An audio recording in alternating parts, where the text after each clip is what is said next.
the EFF has slammed what it says are unwarranted attacks against KwaZulu-Natal Police Commissioner General Nhlanhla Mkhwanazi. The police watchdog, the IPID, is investigating him for allegedly trying to interfere with the arrest of a top prison official who is said to be peddling drugs.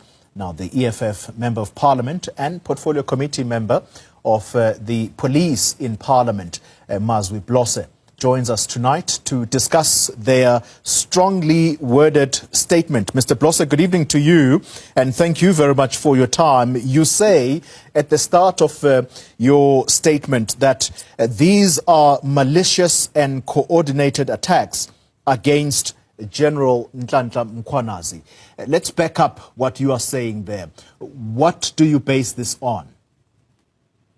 No, thanks, Tolu. Thanks for having us. Greetings to you and the listeners of Newsroom. Look, the General Nhlanhla Mkhwanazi actually was interviewed in late January this year by Newsroom or by a media house, and that is where he publicly, for the first time, went in public and spoke about this smear campaign against him and these attacks that are coming within the police force, that people are wanting to get rid of him. So as the Portfolio Committee on Transport in Parliament, we did summon him and he did appear before the committee to explain these utterances on the 5th of March. It was 5th of March or 6th of March, if I'm not mistaken, where then he explained himself and the coordinated attacks as a smear campaign against him, and where all these allegations started, including this investigation that is against him now. He did explain where this thing starts from, and it's a case that backdates late last year, January, and it's only surfacing now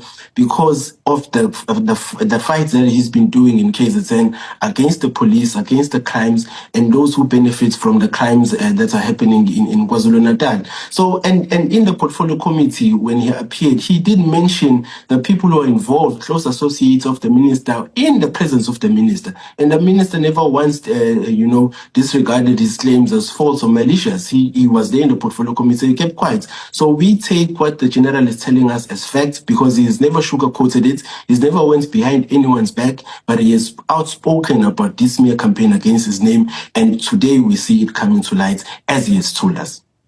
I'd like for us to separate two things here, Mr. Blose.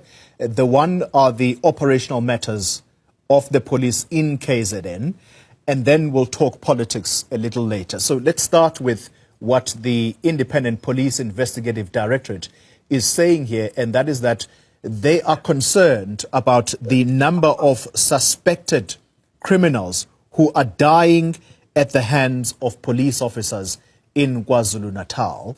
Are you not equally concerned that, yes, these are suspected criminals, but instead of them being taken to court, they seem to be dying or killed by the police? Isn't that a legitimate concern?